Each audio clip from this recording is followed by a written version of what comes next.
사람은 가끔 멈춰서는 것도 배워야 하는 것 같습니다. 저는 나이로비에 여러분과 같이 이렇게 집에 머물면서 시간을 좀 보냈는데 여러 가지를 생각하게 되었습니다. 우리가 가다가 멈춰서게 되면 그동안에 생각하지 못하고 보지 못했던 것들을 깨닫게 됩니다.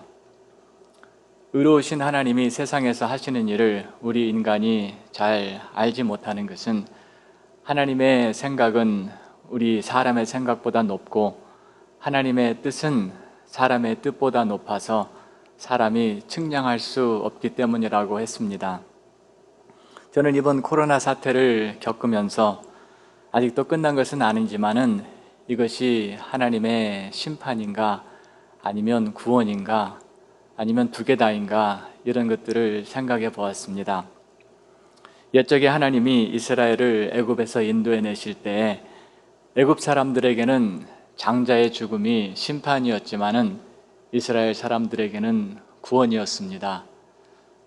노아의 홍수가 났을 때 노아의 8명 식구들에게는 구원이었지만은 다른 모든 세상 사람들에게는 심판이 되었습니다. 예수님께서 재림하실 때에 우리 믿는 성도들에게는 이것이 말할 수 없는 기쁨의 구원이 되겠지만은 다른 사람들에게는 심판이 될 것입니다. 이렇게 하나님이 하시는 일은 어떤 사람들에게는 심판이지만은 또 어떤 다른 사람들에게는 구원이 될 수도 있습니다. 우리는 그렇기 때문에 항상 현상 뒤에 있는 의미가 무엇인지 그 의미를 찾아보아야 하고 모든 것 위에서 역사하시는 하나님의 뜻이 무엇인지 헤아려 보아야 합니다. 성경에 보면 예수님의 재림이 가까워질 때 일어나는 일들에 대해서 말씀해 주고 있는데 이런 말씀들을 보면 세상은 좋아지기보다는 점점 더 나빠질 것 같은데 금년에 일어난 일들을 보면서 예수님의 재림이 가까이 오지 않았나 하는 생각을 안 할 수가 없었습니다. 세상은 마귀의 손에 있기 때문에 예수님의 재림이 가까워올수록 마귀의 역사는 더 강하게 나타날 것이고 세상은 더 혼동 속에 빠지게 될 것입니다. 그래서 예수 믿는 성도들은 늘 항상 깨어 있어야 합니다.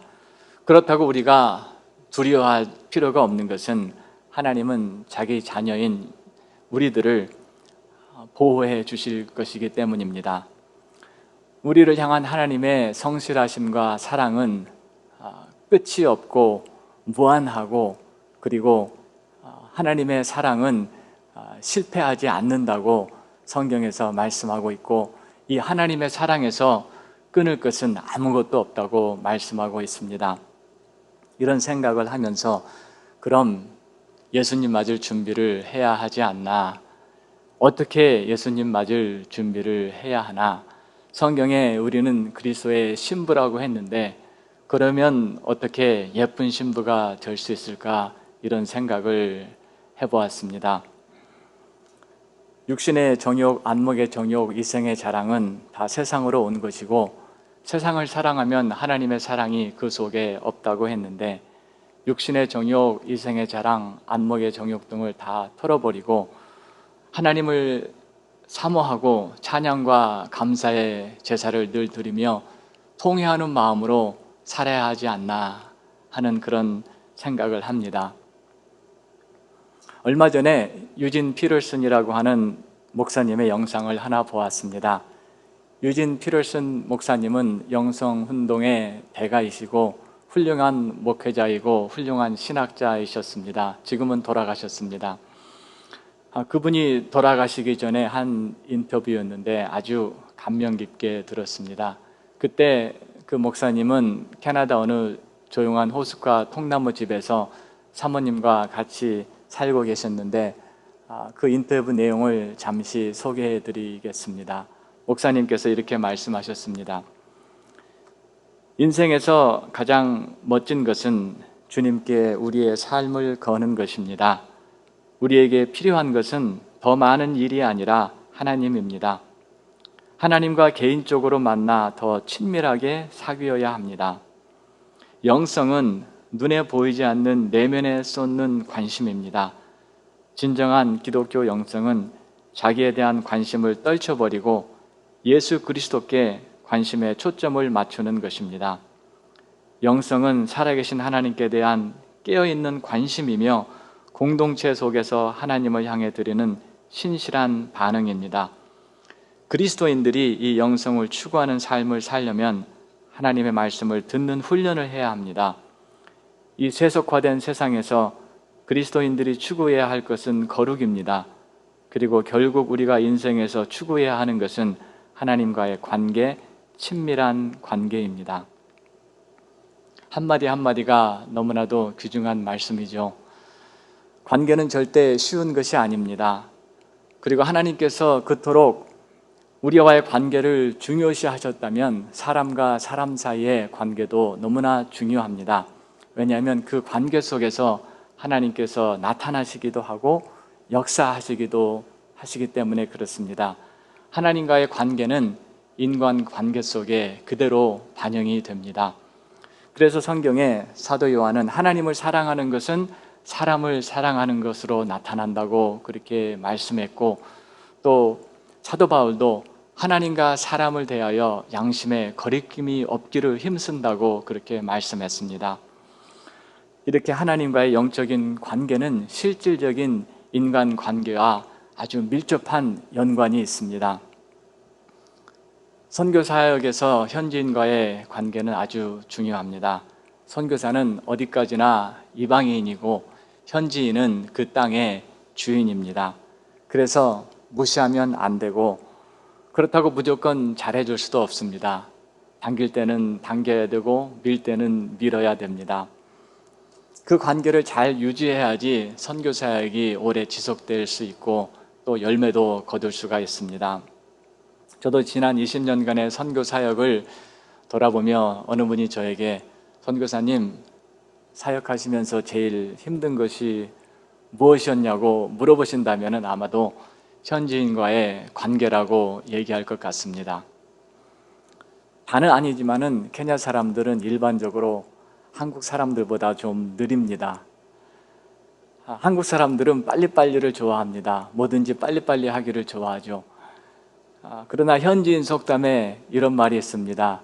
하라카 하라카 하이나 바라카, 이런 말이 있는데 이 말은 무슨 말이냐면은 빨리빨리 하면 복이 그 가운데 없다라는 말입니다.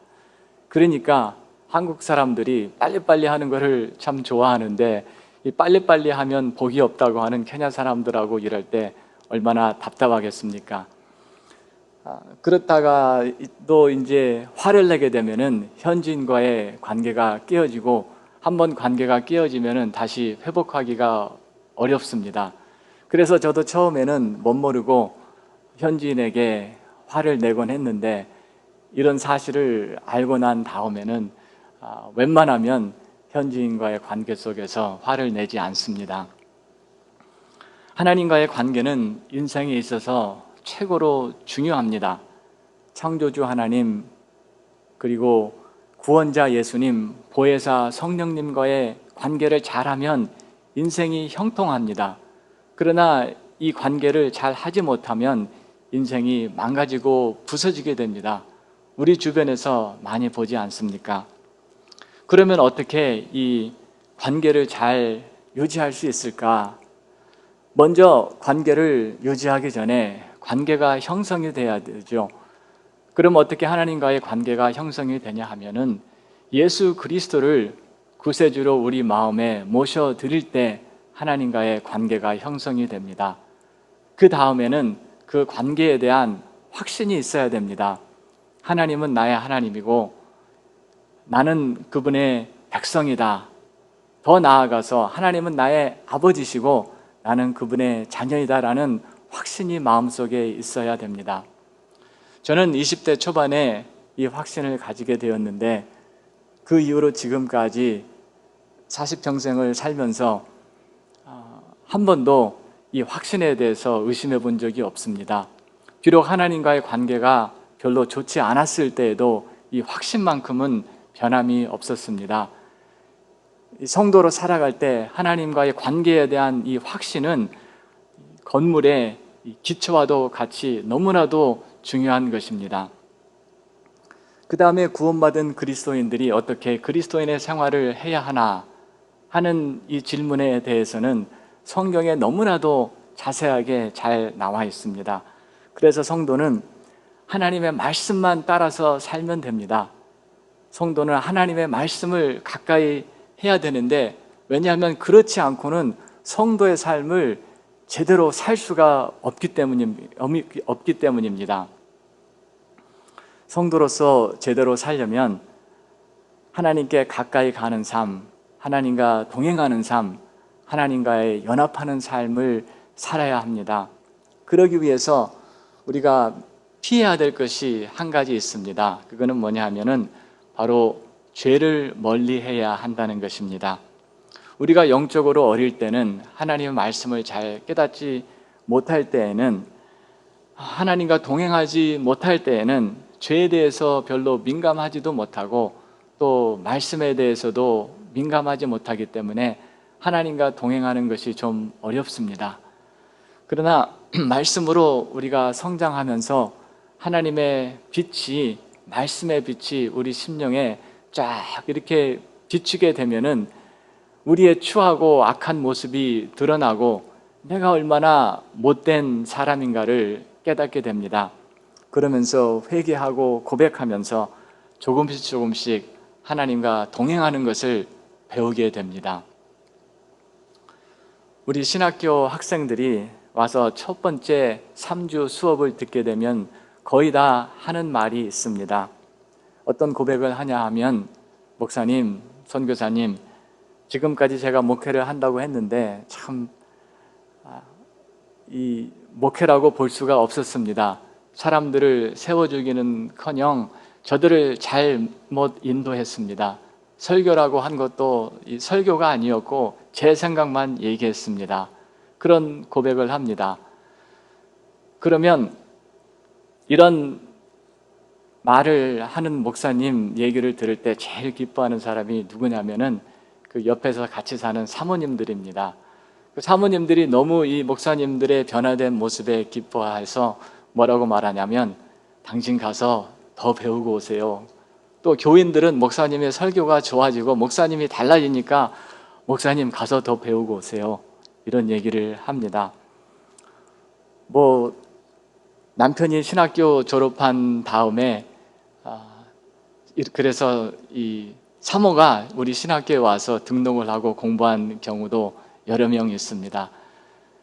다른 신학교에서 그런 일이 일어나는지는 모르겠지만은 우리 신학교에서는 그런 일이 있습니다.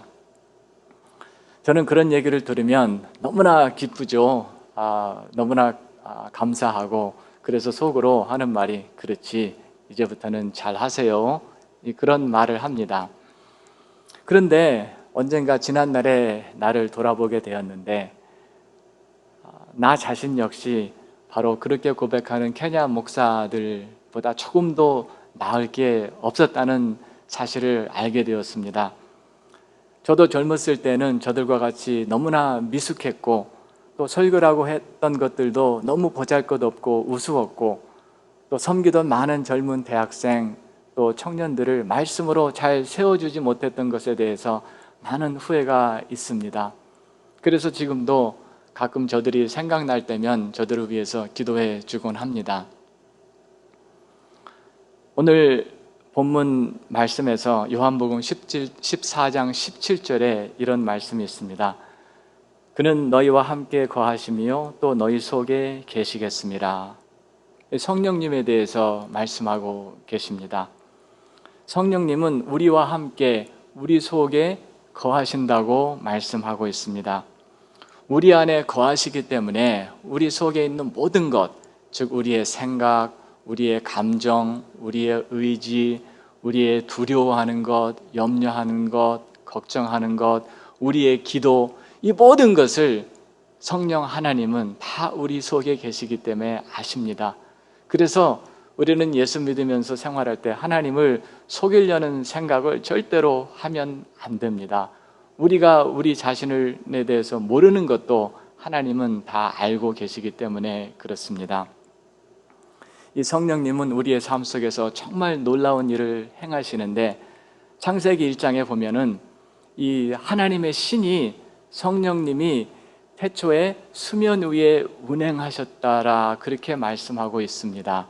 즉 성령 하나님이, 하나님의 신이 태초에 하나님이 천지를 창조하실 때 우주를 품고 계셨다고 합니다.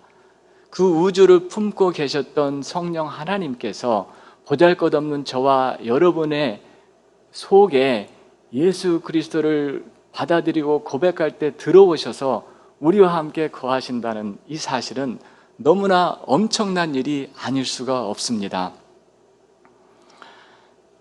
말씀은 양식이지만은 이 양식되는 말씀이 우리 속에서 힘을 발휘하려면, 역사를 발휘하려면 성령님의 도우심과 성령님의 역사하심이 꼭 있어야 됩니다. 마치 우리 몸에 있는 피가 몸에 들어오는 모든 영양분과 산소를 몸의 모든 세포에 공급하듯이, 살아있는 하나님의 말씀이 살아있는 성령님의 역사를 통해서 우리 속에서, 우리 속 사람에서 강력하게 역사를 하십니다. 지나간 시간들에 하나님 앞에 잘못됐던 일들을 하나씩 하나씩 생각나게 하시고 깨닫게 하시고 버리게 하시고 하시는 것 또한 성령님의 역사이십니다. 성령님의 역사가 없이는 성결한 삶을 살 수가 없습니다. 그래서 성령님은 우리를 거룩하게 하십니다. 이 거룩과 성결이 없이는 하나님께 나아갈 수가 없기 때문에 그렇습니다. 그래서 예수님께서도 마음이 청결한 자는 복이 있나니 저희가 하나님을 볼 것이며 라고 말씀하셨습니다.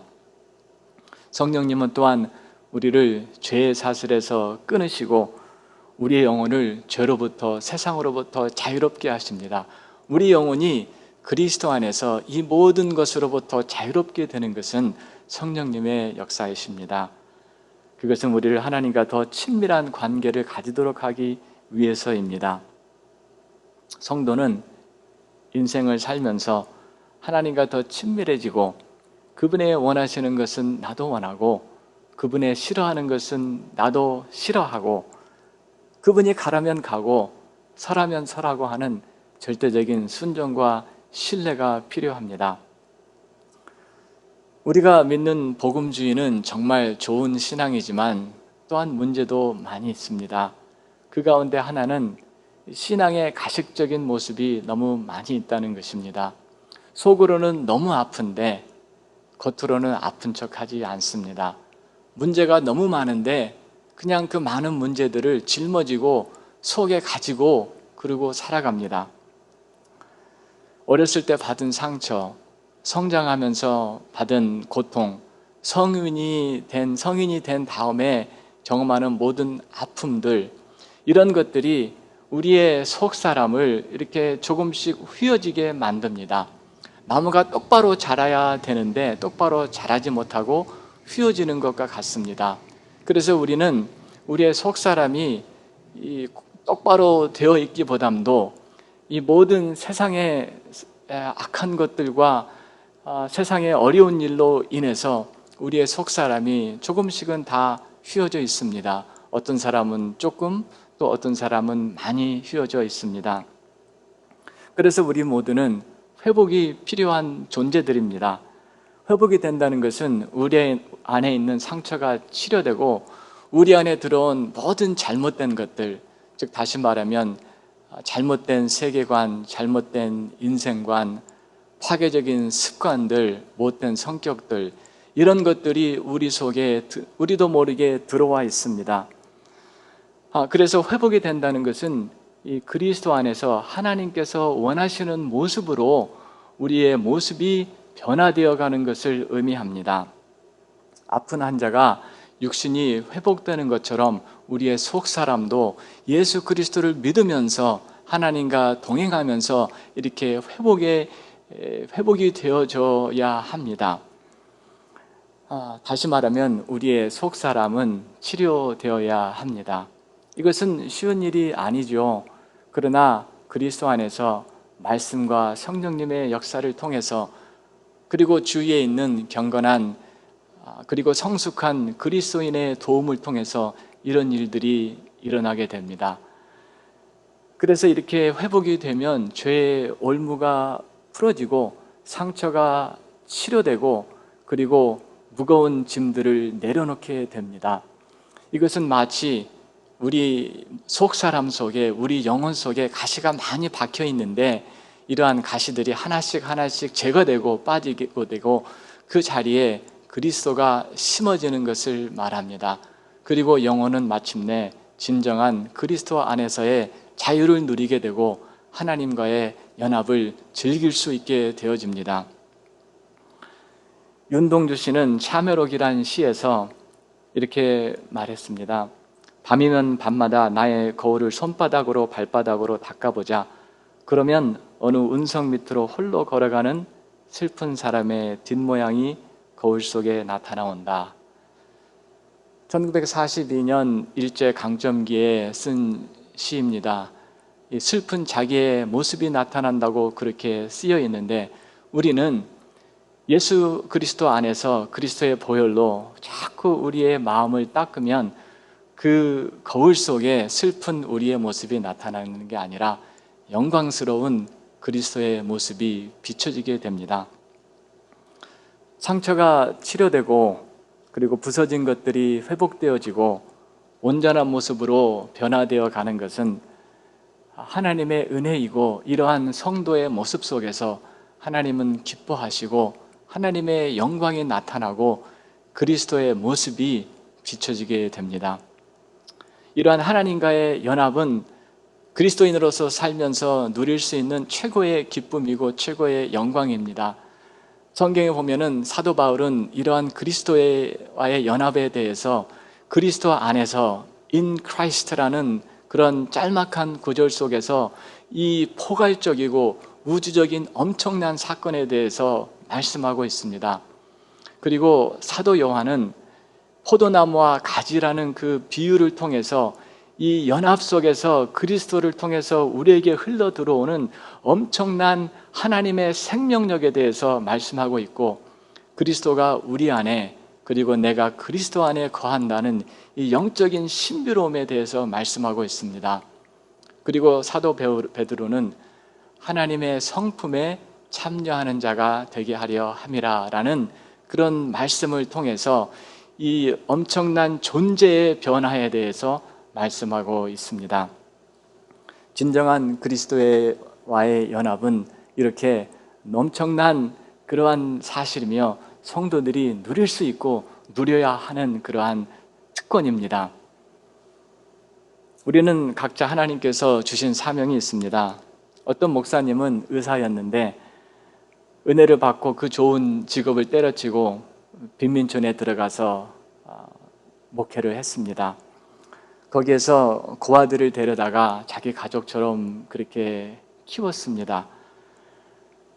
지금은 괜찮은 교회에서 목회를 하고 계시는데 지금도 고아들을 자기 가족같이 생각하면서 그렇게 같이 살아요.